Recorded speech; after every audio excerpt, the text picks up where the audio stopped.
Everyone, hey, this is Heather Havenwood. Welcome to another version of Like a Boss, insights with influencers, entrepreneurs, and badasses like you. Woo! All right, so today I have someone on the line, which is super cool. I want to tell you about my story with James. James Carner is his name, and I'll introduce you here in a second of who he is. But I'm going to share a little story. Are you there, by the way, James? I'm here. How are you? I'm good, but I'm going to share the story of how we met, which is Affiliate Summit. Oh, God. 2015? 14? 15, 14, 15 or 16, somewhere around there. Somewhere down there. And he just, I don't know even how exactly the exact moment we met. We met at Affiliate Summit, which is like 6,000 people, 7,000 people. We ran across each other. And you were just so awesome to be with and so nice. And you looked at me in the eyes. And just people know, if you don't know what Affiliate Summit is, it's a bunch of dudes. Mostly 90% dudes, and they're not like, businessmen. They're more like dudes behind a computer. And so the social awkwardness of that entire event is just off the chain. You know what I mean? Definitely not social guys going, hello, nice to meet you. What's your business card? So the fact that you looked at me and you smiled and you had a conversation with me and you weren't like trying to grope me or anything weird, and you were my goodness, interested in like having a conversation with me and like, absolutely, who are you and what are you doing and what's your life like? And I'm like, oh my God, are you for real? So then over the years, I'd go and we'd always hang out and just now you're just a dear friend. Now I have your cell phone and I call you just your dear friend. So I think it's cool. This is James. Everyone, James. Hi. Pleasure to meet you. Thanks for having me, Heather. I really, really love your show. Thanks. It'll be fun. And so if you're seeing this on video, if you're not just listening, you're, first of all, I'm going to show, he has a short on that says Verify 550. That is his company. Look at that. That's cool. And just who you are in the world. You're an entrepreneur. You do email, you do hosting. And I just love the fact that you say this, you're an entrepreneur, you're father of a special child. And, I just kind of love that. Special, what'd you call it? Special needs father and child. Yep. Yeah. And I think that's what makes your heart so open. And I see you on social media with your son and talking about that. So before we dive into your personal life, let's talk about your business life. Email list hygiene specialist. What the heck is that? Well, email list hygiene is for email marketers whom either purchase a list, trade a list, or lease a list, or have an old list that's been sitting around for a long time. And what we do is we go inside the list and we match and we remove threats. What we would consider a threat would be a bounce, a spam trap, a complainer, a litigator, syntax errors, bots, seeds, and all kinds of emails like roles, which would be info at, webmaster at, types of emails that go to multiple groups of people, and also temporary emails. So we go through a list and we clean it up so an email marketer can hit the send button and not have any problems. Right. And I've used your services before when I bought a company and also had an old list that I had that you cleaned it up for me. So that's awesome. Okay, great. So that's kind of the fun stuff. That's what I call fun / boring stuff. That's my day job. Yeah, that's the day job, right? What's your real job? So you've been an entrepreneur for a long time. How long have you been online? Okay. Well, I started in the real industry back in 93, 94, 95, somewhere in between there, working for a software company doing sales for customer relation management. I got in really early, right when the internet just started and people were getting email addresses, et cetera. I metamorphosed from doing customer relation management software to selling phone systems for Lucent Technologies.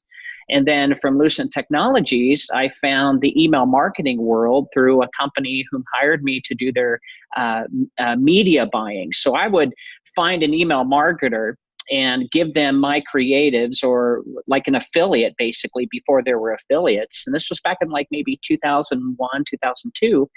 And we would take that information and give it to them. They would mail it, and then we would pay them for leads, or back then they were called cost per acquisition or cost per leads. We would never do like a CPM deal, which would be a cost per 1,000 emails sent. So that's what we did. And then it metamorphosed from working for the man to me wanting to do something on my own. And I started Quickie Marketing, which is our mothership. Quickie Marketing owns multiple companies. That's where the entrepreneur part comes in, where you're trying to juggle all kinds of stuff. And so Quickie Marketing owns eHygienics, which is spelled EHYGIENICS.com. eHygienics is the validation portion of email scrubbing. And then we own Verify 550, which is the verification portion of email scrubbing. And it's a long story how to explain those, but you can go to the website and look at them. And then I also own a brand new company called CentralOregon.online, which is a local website and email hosting provider, which is me. I'm currently right now in the data center. My servers are literally behind me, and we host websites for local businesses, local personal websites. And the reason why I started this company was I built websites for many companies. That's another part of Quickie Marketing, is a little website company that we build websites, and we also do search engine optimization. So with that, I wanted to start hosting people locally and have them charge them for it, because I was hosting everybody on my personal account. And, after about 100 websites on the hosting account, I'm, divvying out the money, and they're making all the profits. So I basically decided that we should start something. So I did. And we're now recruiting some big businesses in order to host them. And then eventually we're going to go into the data backup space, which I think is something that it's still brand new and nobody understands yet, where you could take a company whom has a lot of financials and a lot of information going in and out of it. And with that, they have a website, and they either have a portal to maybe Stripe or other types of credit card processing applications, and taking all that information and backing it up so that in case something goes wrong, you have a copy of it. And so that's something we're going to be looking at in the future with the data center behind me, is filling up the space behind me so that we can do data backups for companies where it does it all automatically. You don't touch a thing. And if something goes wrong, lightning strikes or this or that, who knows, acts of God, we can basically say, yeah, we have a backup of that. We just took a picture of that an hour ago, and here you can restore everything. So that's going to be the future. So of that. Yeah, that's kind of the Amazon AWS. They do backups too, like that, right? I believe so. I haven't really done any research on Amazon and backups, but I do know that when they started lending space on their own servers, that's where they really started making money.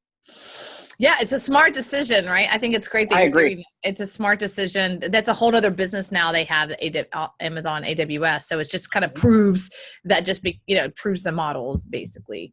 What I'm saying. That's pretty interesting. Okay, yeah. Well, okay, so you're a badass. You're smart. We got that. You're a badass. You're smart. You're intelligent. But let's go to the heart a little bit about you as an entrepreneur. Being in Oregon and also having a special needs son. So tell me about your son. Tell us about your son. My son's name is Oliver. He's 11 years old. He was born deaf. So at home, we had to learn sign language. We found out about 2 years into his development that he also is autistic, which has been a real challenge to raise an autistic and deaf child because of the communication factor, because he doesn't talk verbally. And so, mom and dad had to learn sign, and that was really hard for us because, a whole new language means a lot of words, and to learn, more and more words every day, it just takes, it's really hard work.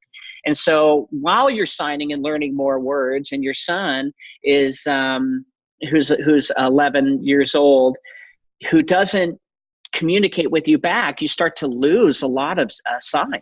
And so for the first 2-3 years when we knew he was deaf, we went to school and we started learning sign, and we got really good at it until my son just would not communicate back. So that was the real issue, was trying to remember all of these words that you learned in school, and then try to raise him by signing. Now, he does wear hearing aids, so the hearing aids go in. He can't hear highs and lows. he can only hear kind of mid-range.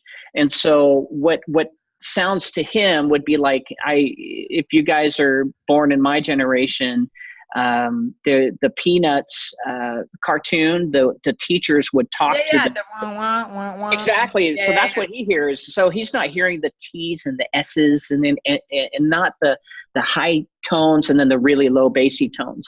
So to him, it's just like, but he's been able to read lips and pick up very well. And for the past 2 years has been a big adventure for us, because he's just broken out and really wants to learn more. And so the good news is he's now turning into a little man, and he wants to hang out with dad. And just recently this weekend, we went gold mining in a town called Sumter, Oregon, where they found gold about 120 years ago. And they built a railroad in there, and lots of gold got shipped out of there. And it's a pretty popular place to go gold mining. And this was the first year that my son and I actually, bonded, and he enjoyed it. And I asked him if he wanted to go home, and he said basically no. He was having too much fun. So well, that's cool. Yeah. That's cool. Yeah. I know that I don't know this for a fact, but I've learned this through talking to people that when a child is autistic, they have a challenge bonding. Is that accurate? And what's that experience like? Well, it depends on family to family. It depends on the child, because there's the autism spectrum is so big. There's high end and there's low end, and to group your child where they are is really tough to put on paper. But when it comes to a mother and the autistic child have a more of a bond, because I think the child was born inside. And well, not born inside, but 9 months. It's 9 months inside the mom, and so there's more of a bonding there. And with the father, there's really no real bonding, because the thing about autism is, and this is what I've learned, and I hope it maybe helps some people out there who want to understand what it is, because it's a really tough thing to explain. Your vertebrae that goes from your spinal cord all the way down to the bottom towards your pelvic butt area. All the information that goes to the spinal cord goes up to the brain. By the time all the information goes to the brain, the spinal cord sends the information upside down. So what the brain is saying is, well, what the brain's learning is whatever you're feeding me is going to be backwards. So what's hot is cold, what's soft is hard. And so everything, all information that's coming into this child is just extreme, and their bodies aren't meant for it, So that's the case with my son Oliver. And the bonding experience with him and his mother was there from the start. The bonding experience between him and I didn't happen until literally maybe 2 years ago. So when he was like nine years old, out of the blue, he just walked up to me, and I'm used to him just being with mommy and not hanging out with dad at all, because I'm the enforcer of the house, that's kind of my role. And, someone's got to do it. And mom was the mom. She was taking care of him, feeding him, giving him everything. And I would just be like, don't throw rocks in the house or whatever, stuff like that. But, imagine trying to say, stop throwing rocks in the house. Stop. He broke 2 TVs, by the way. He went through a throwing phase. But anyway, I'm not laughing at you, right? I'm pleased. No, I know. It's just you have to have fun and comedy a little bit, but it is. Just, by the way, if you're not, and everyone's listening, watching this, but he was doing sign language. Oh Stop throwing rocks in the house. In the house. And you gotta forgive me. I'm not that good at sign. I only know like the basic words that Oliver needs to communicate. To learn more sign and more. It just takes. It's a lot. It really is, and I can't feel bad about it, because it's up to him and myself to learn more. And I always sit him down, I look at him, and I'm like, Oliver, you need to learn more words. And, he just doesn't understand it. But the biggest the bonding revelation, the biggest revelation that happened this year was he understands the difference between yes and no. So when we ask him just verbally with no sign, we ask him, Oliver, this question, and he'll say yes or no. And that that's when all of a sudden our bonding happened. Because he wasn't frustrated anymore. He could tell us what he needs by us, by his patterns, figuring out, does your tummy hurt? Yes or no? And he'll say no. Or, are you cold? Are you cold? Yes or no? And he'll say yes. And we get him a sweater. So, and then that opened him up to, wait, there's power in these hands, and especially with yes and no, that's a big deal, So you said 2 years ago, when y'all started bonding, he just walked up to you? Yeah. So I'm sitting there, I'm working, because that's kind of what I do. I'm on the laptop all the time. And out of the blue, he just comes from behind and from my screen, and then I see his head, and he moves my laptop over, and he walks up and goes like this, mwah, kisses me right on the forehead, and then walked away. And I'm just kind of like this. I'm just, oh my God, what just happened? It was the words can't describe. For 9 years, me as a father raising a special needs son, not understanding how to raise even a typical kid because he's our only child, and not getting the love that fathers need, which, by the way, I digress, that 90% of most marriages with autism end in divorce because the father leaves because there's no bonding there. And so I stuck with it, man. I stuck to my guns, and I just, kept hugging him and kissing him, and he hated it. He didn't want it. He was like, he hated it, but deep down, he loved it. And then all of a sudden one day he fought it off, and by choice came up and kissed his dad. And that's, and then since that day, he's everywhere we go. He just, walks up to me, holds my hand, kisses me, and it's a blessing. I'm very blessed. That warms my heart. That is, I can't really even imagine, right? Having a child that you love and you love unconditionally because it's your child, and not having that bond, that connection. Right. That's hard to explain. It's funny. A lot of people come to me and they ask me, how do you do it? And, for the longest time, I really couldn't answer that. And just recently, it's more or less like my answer now is you just do. It's like breathing. How do you do it? Have you ever freaked yourself out and started thinking about blinking? Have you ever done that? Just like yeah.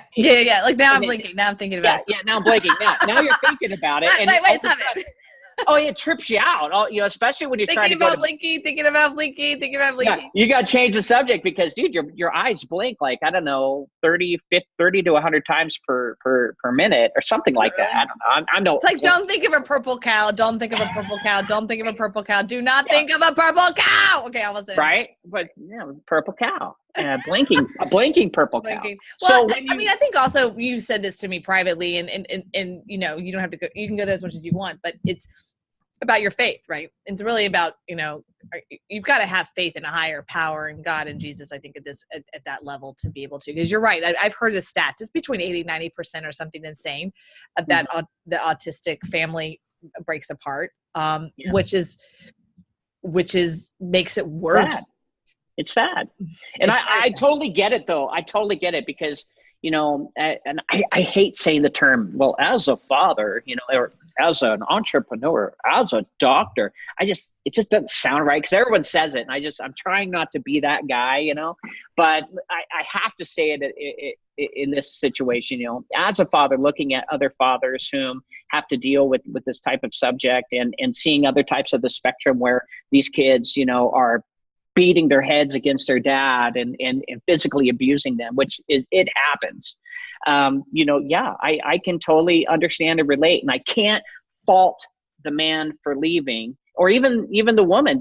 I've seen subjects of times when the woman leaves the relationship, the man takes over. So, it's diversified, but the statistics are there. It's literally, around 80 to 90% that the men leave because they don't have that bonding experience. And I think it's psychological where they feel like, they raised a runt, and I don't want to sound off from that, but it sounds really bad, but it's like psychologically all of these years in our DNA, like animalistic society, when animals, you want to be a man, you want to raise your child as, you know, as a strong woman or man. It's really interesting. So by the way, you know, this is my show, and and this is basically you can say what the hell you want. It's uncensored, you know, just so you know that. So, but I think that you can say whatever. Politics I always try to stay away from, but spirituality and truth about health and things like that, I'm very open to, because it's my damn show.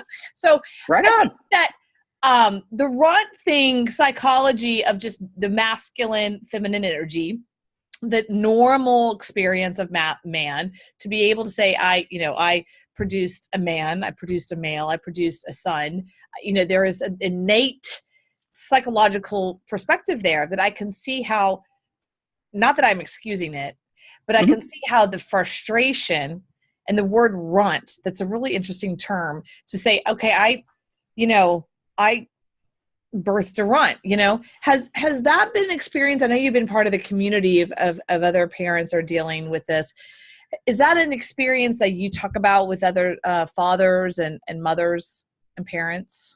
No, because they're afraid to actually talk openly and just be themselves. Really? Oh, absolutely, because they're afraid of society and how society views them as a father or mother. And the problem with a lot of autistic Why is that? Because I don't know, why is it that people feel they're ugly when they're pretty? You know, society is really good at making us want to have or be something that we're not. And so we're always striving to get, you know, we don't think of the now, we think of the future, you know, and it's I don't know if it's in our genes or whatever, but that's just how things are. And so with the people who have autism, they would rather stay at home and not deal with the lashback that they get from their kids and how they interact with other kids. And here's a good example. I was at a pizza place here locally, and my son likes to play there. And there was this group of people who had their son, they were playing, and Oliver was parallel playing next to him. He wasn't really close to him. I heard later that Oliver did nothing. He was just over here, and the kid lied, said that Oliver pulled his hair. Well, the kind of father I am is I take my son and I bring him right to the family, the entire mother and father, or both. And then sign to Oliver and say, you know, do you understand, you know, what we're trying to say? And do you understand, you know, why we're doing this? And just to get him an idea as to saying, I'm sorry, you know, I didn't mean to pull your hair, you know, I'm sorry. So here I am explaining to these parents, and they were judging me from the start because I wasn't there right at that moment to stop, you know, this from happening. And therefore, since I have the kid with autism, I should have been the one right in there, like a teacher, you know, or I don't know, like a caretaker.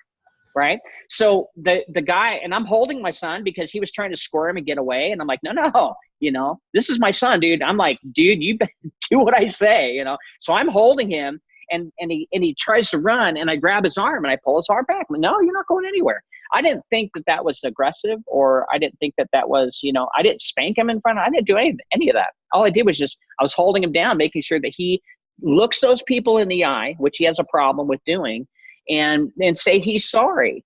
And this guy said, if you don't let go of that kid's arm, I'm going to take you out back and I'm going to have some words with you.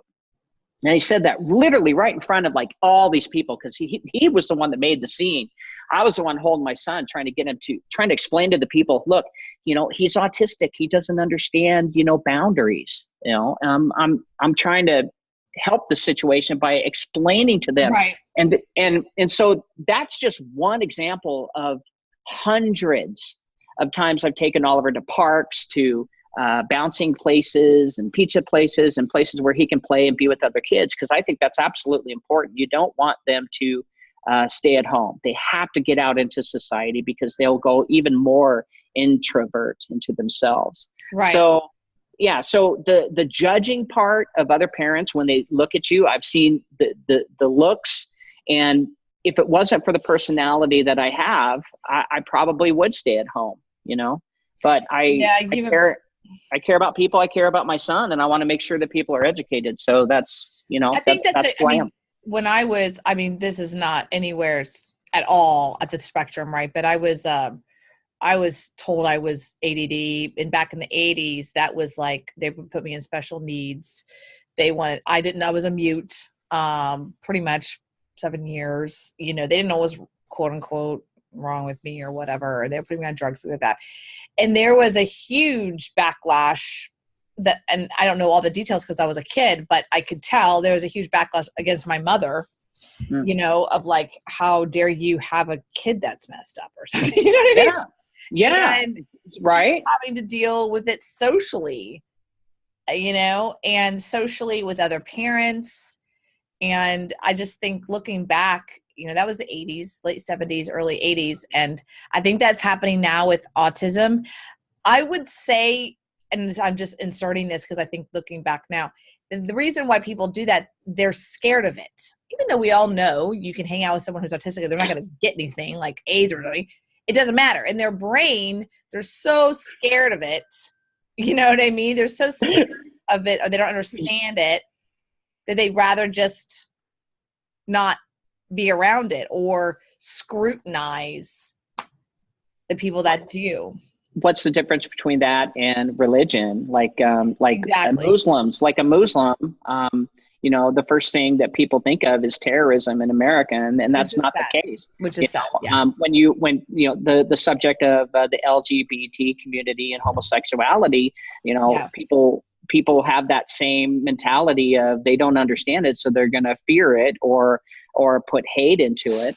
So, I saw a video the other day randomly. It was the interview. Do you remember this interview that Oprah interviewed Ellen DeGeneres on her show right when she did the whole coming out of the show Ellen. Back in the late 90s, I think. Late 90s. And she had these people in the audience that were just like thrashing Ellen because she came out being lesbian. And just the reasons were just insane. You know what I mean? Like, you're going to get other people to do that too. And the fact that you're a lesbian, you're going to have my kid be a lesbian. You're like, what are you talking about? You know what I mean? Yeah. But no, it's a fear factor. Yeah, I agree. I agree. And, you know, it's just, it has to do with the way we're raised. And I think that if parents have an open mind and use love, which is a choice, it's not an emotion. And if they make the choice of, you know, telling and teaching their child that everyone has an equal chance of being embraced by us and our family, and not say, you know, outside of this circle that we have is foreign territory. Instead, saying outside the circle is where we want to go and explore.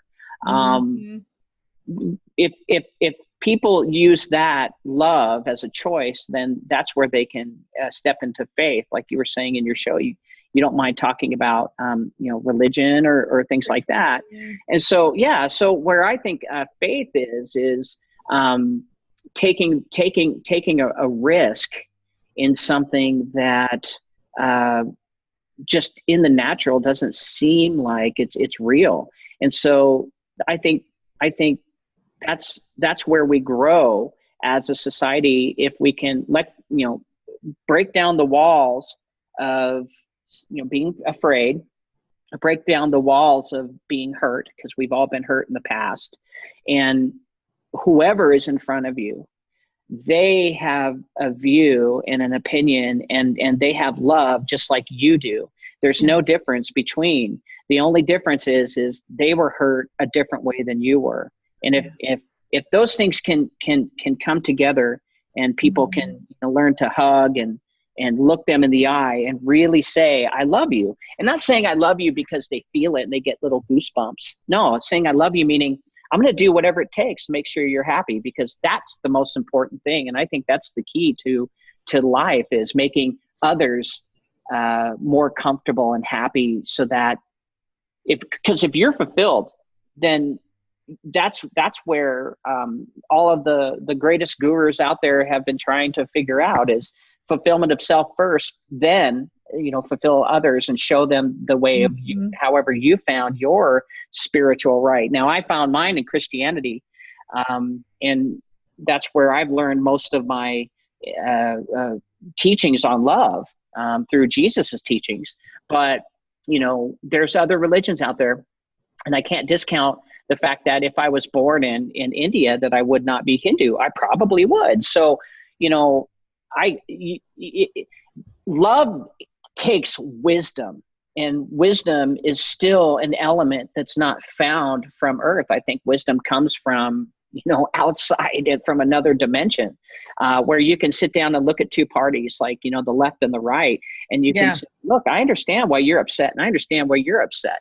But my question is, and then you place it where it's completely, neutral and unbiased on both ends. That's where love exists, I believe. I love your statement. Love is a choice. I believe that 100%. I can choose to love someone and forgive them and remove them from my life. Doesn't mean that I don't love them. I love them and release them, or love them and let them go, or just love them for who they are and who they aren't.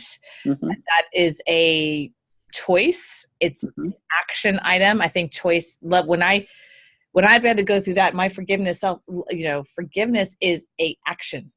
It's literally an action. There you go. That you're creating that. It's not something like, oh, I forgive them. No. It is a movement of your body. It is an action. You could be sitting and technically your body not moving, but it's literally an action item. You're moving something. And I've gone through massive forgiveness for myself and the people in my life that have hurt me, and I've hurt them. I remember reading a prayer a while ago, about a year ago. I read the book called The Book of Forgiveness. And it was, of course, I got it from Oprah. And I read it, I listened to it, and it was just like tears, and they have a little statement in there, kind of a meditation or thing to speak. And what's fascinating about that particular book of forgiveness, and it says this in the Bible too, but it's almost like, you're forgiving them, but you're also asking for their forgiveness. And that's hard. If you've had someone, let's say, literally attack you, you know what I mean? Physically, it's like it's adamant. You can see like they attacked you, right? You're thinking to yourself, why would I forgive them? And that is an act. That's an act that once you forgive them and you ask for their forgiveness.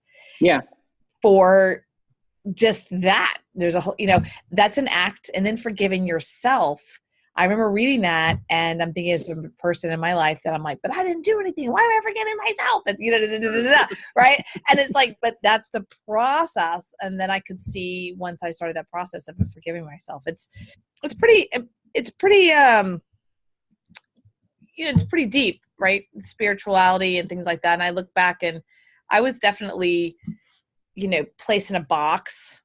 I was told that I'll never go to college, and I was told all that stuff, and take Ritalin every day, and I should be in special needs, and your daughter's never going to really have a good education because she can't think for herself. And and it's kind of one of those moments where, are you going to listen to the bullshit teachers there, or are you going to actually listen to something else? And my mother basically was like, I'm not going to listen to you, which is against what she's supposed to do, and I'm going to go over here. And I think that's what's happening more and more today. People are saying, I don't agree with you. I'm going to listen to my higher self and my faith in God, and put a surrender somewhere else. And it's all easy to say, but when you do it, go ahead. Sorry. Go ahead. Well, there's a flip side to the coin as well. When it comes to love and forgiveness, it's also one thing you don't want to do, and this is where wisdom comes in, is be an enabler to a situation. So if someone, because I used to be a complete, heavy, massive drunk. I used to drink 2 fifths a day. So that's a half gallon of vodka every single day. Wow. Oh yeah. I was a boozer, and I've been sober 12 years, and I give all credit to my Lord. But if, love doesn't mean stick with the person. No, love sometimes means releasing them and saying, I love you and you got to go, or loving you. Exactly. Yeah. Because, I just recently did that with someone in my life. And then the statement I said, which resonated for me, was I'm intuitively guided to remove myself lovingly from your life. And it was beautiful. It was beautiful. And he, this person wasn't mad. He like honored that. And it was actually a loving exchange. And it was a removal of, it doesn't always have to be a fight. Now for myself, I know for myself growing up, my family was all about fighting. My father's all about the fighting, right? So for me to say, I lovingly remove myself from your life, I love and cherish you and respect you, and I'm removing myself from your life, that right there is the higher level consciousness. I think people think love means we stay in each other's lives. I'm like, no. No, not at all. Remove yourself from someone's life. You can literally say, I lovingly remove myself from your life. And that's okay. And that's okay. And, I had to learn a lot of this just through therapy. Of course, the Bible taught me a lot about that. But therapy taught me more about feelings. But the Bible taught me more about wisdom. And wisdom it trumps feelings, in my opinion, because we still don't understand I would say the fundamental elements of what feelings are. Do feelings, where do they come from? Are they a part of our neuro system? Are they part of our atoms? What are feelings? And so that's something that definitely needs research on. But when it comes to wisdom, if you ask most people, to define it, they don't know how to define it from a dictionary. I didn't know. I mean, I had to look it up and go, wow, okay, so that's what that is.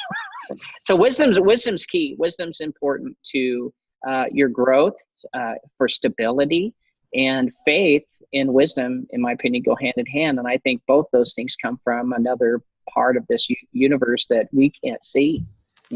Yeah, I agree with that. I think that one of the things that feelings for myself, I'm an empath. And so what people like, what the hell does that mean?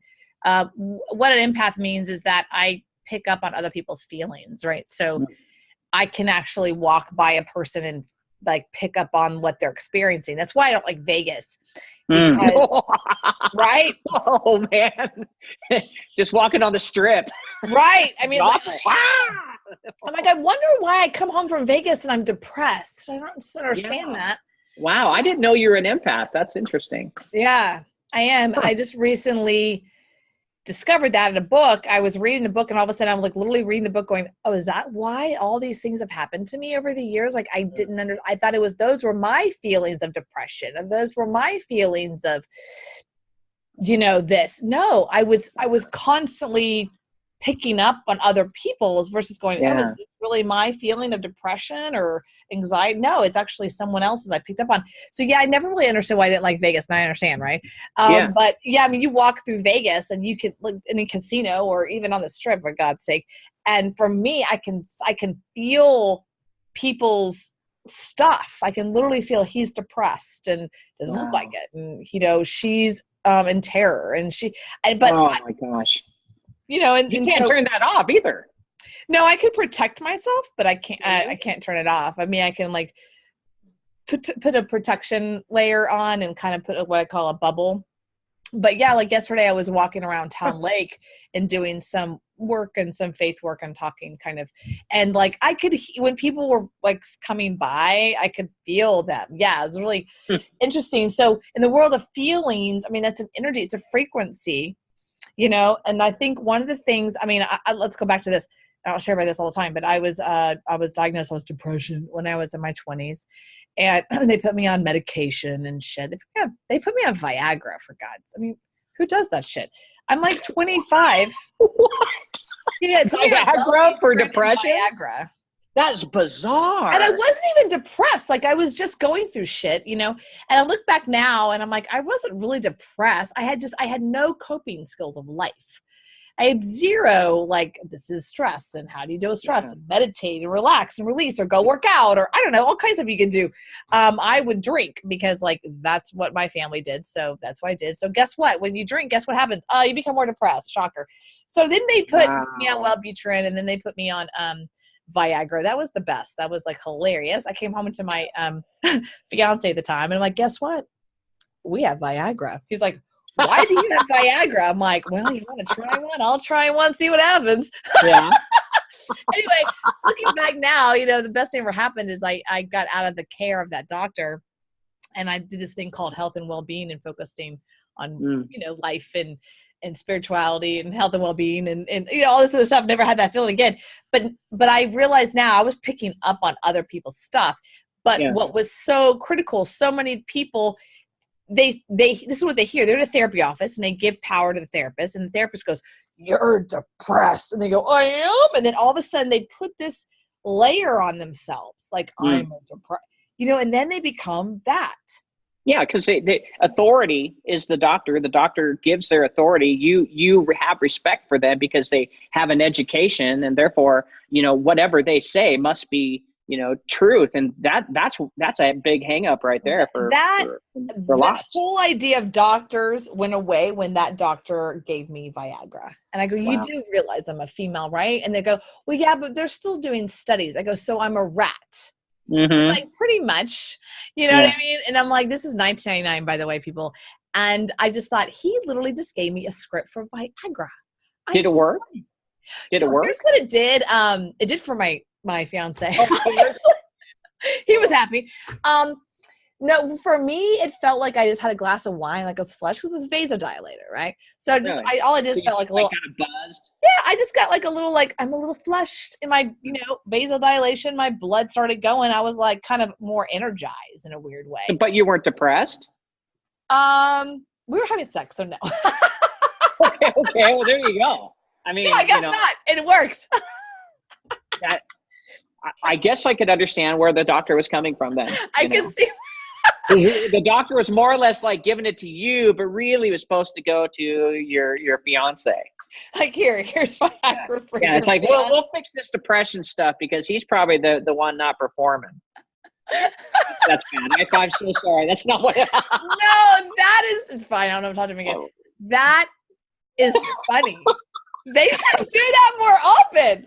Yeah, well, I mean, if you really think about it, I mean, if they can't fix you. Like you're depressed, that means you're not having sex here. I'm going to give you a prescription for Viagra. Give it to your. I mean, if you guys were having a fight that day, you're probably going to tell them, oh man, my fiance did this and this and this. I'm like, well, I'll tell you what, we'll just give you a few of these and, you know, you should be good. There's been some studies. There's been some studies. Yeah. I wish you got that. Yeah, because I did come home and I was like, guess what? We got Viagra, honey. And he's like, what? I'm like, here, take one. I'll take one. We'll have some fun. And we did. We had some fun. So, yeah, for that. You know, what's interesting is, wasn't this during the time when you were pumping? Like, you know, no, this is like 1999. Oh, okay. So this was different. Or yeah, I wasn't working out. And this was right near 9/11. And yeah. Looking back, I wasn't depressed. In the world, I didn't know what I was doing with my life. I was unclear. I wasn't sure. So when you start talking about it, sure does sound like depression. But I mean, honestly, I'm just so thankful that I got away from the drugs because they were not. That's not how you deal with life. Okay, is just throw in some Wellbutrin and be like, you're good. You know, it's just not. Well, you know, in all honesty, I beg to differ on that one, and let me explain. Okay. Because I am on antidepressants. Oh, you are? Okay. Yes. However, I'm not depressed, and I wasn't depressed. In fact, I'm on antidepressants because the doctor whom literally helped me on my road to recovery, she was telling me that because I drank for so long and you know, I had to have this buzz in my head, maintain this buzz. Now, this is according to her. And at the time, I didn't want to believe her. I didn't. I didn't want to be on anything, you know, even as a Christian, I don't want to be on anything. I don't want to take drugs. I don't want, you know, anything that has to do with, you know, making that alters my body. I don't want to do it. But was it neurotransmitters? About the neurotransmitters? Yeah. So Yeah. the SSRIs, literally, Yeah. what they do is, I don't feel it, I don't know it, but I'm on a constant buzz all day long. But it's Yeah. not a belligerent, drunken buzz. And when I went off of it, I've quit like 3-4 times. And my wife, she really gets mad at me because I quit and I don't tell her, because if I say I want to get off of this, she will say no, because she knows if I'm on them, I'm even keel. But if I'm off of them, dude, I'm batshit crazy. Yeah, no, that there is something to do with the neurotransmitters, and that is correct. And that did increase my serotonin, and it did increase some different things as SSRI. And I get that. So for just in the world of defense, I guess. And for me, I just felt like they would have done better for me, these therapists, if they had given me some coping mechanisms of life first. Absolutely. And not just throw my ass on drugs when I was 29 years old. Yeah. And did you learn about those drugs? I mean, dude, there should be a nice, you should go to school for at least 3 days on what you're putting in your body. Yeah, and I did learn SSRIs and the different things, the neurotransmitters. I mean, I did eventually learn all that. I mean, and my mom was on antidepressants for a long time, and explaining why I wake up in the middle of the night, my entire left side of my body's completely numb, and I'm like, I'm 29, this shouldn't be happening. Stuff like that, and then the different pieces. I think that all this time, I spent a year going back and forth through therapy and all this drugs. I just felt like, for me at 29 years old, I think I just wish someone would be like, so let's try just coping mechanisms for a little bit and see if that might shift some things for you versus throw a pill at it, But yeah, my mom was then definitely on Wellbutrin for a long time to even kill her out too, because she's SSRI, that too, drinking, things like that. So I totally understand what you're talking about. And Sam, and I don't say that just to, I really say it to let others know that don't feel bad if you are on them. If you have to be on them, just be on them. Especially when it comes to religion and Christianity. There's a lot of denominations that will look and frown upon people who are on antidepressants and say you're taking pharmaceuticals, pharmakia. Pharmakia comes from the devil. And to be quite honest, it's help for a person who doesn't have faith is there. God will direct you to a hospital if you don't have the faith to heal yourself. Because and I think it's important that people realize that. And so if you don't have the faith, which I have very strong faith, however, I don't have strong enough faith to get off of antidepressants, because I have maybe damaged my brain for 20 years of excess drinking, to where, maybe it's going to take another 20 years for my brain to just kind of, finally get out of that. So why not have the help? That's if it's there and it helps you, that's SSRIs, ESAM. I mean, the thing is, I'm a huge person of nutraceuticals, of supplements, so I take pills every day. I take all kinds of stuff for my brain and to make sure my awareness, so it's just because one's a pharma and one's not, as long as it helps and be healthy, then it doesn't matter. I mean, yeah. And that's good too. That's good too. Okay, great. So by the way, we're kind of wrapping up. We're going to an hour almost. Where can people find you, right? Because we can talk forever. Where can people find you? People can find me at eHygienics, spelled EHYGIENICS.com, or Verify 550, VERIFY 550.com. And that's my hygiene company. Or if they're interested in local hosting in Central Oregon, they can go to centraloregon.online. That's my new venture that we're looking into, and really excited about, actually, being a hosting provider. So I get to wear this badge, and I get to come to the data center, and I get to open up my servers and cage and play around and dink around and add software, remove software. And, you get to totally geek out. Oh, dude, there's nothing like the buzz and hum of 1,000 servers going at once, and the warmth of, because they generate a lot of energy. It's hot in there. It's so soothing and relaxing. I literally, if there was a bed in there, I just lay down. I probably sleep for 4 weeks. I mean, it's a great sound. So there's, to me, with my craziness, data servers and data centers are home. So, and where we're located in, our servers are located what's called Cascade Divide. Cascade Divide is looking for potential people who want to put their servers here.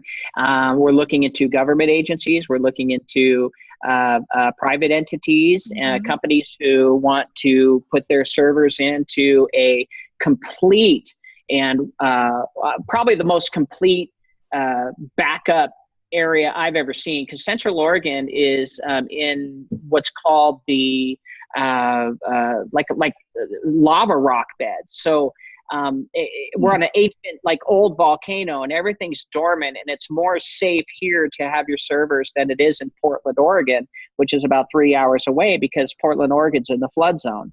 So, and it rains a lot. And so we're trying to convince, a lot of companies in Portland to move their servers over to Central Oregon, because we're in the high desert. It's cold. It keeps the servers cold. We have 2 fiber connections to the building.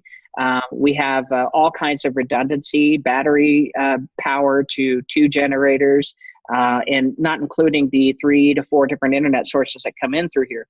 And that's why I chose this building, because it's state of the art. It even has like a hotel room for people who have their servers located in another state. They fly in, they could stay here at the data center, and literally there's a shower and everything. So that's another project I'm going to be working on, is helping out Cascade Divide by partnering up with them and bringing in business.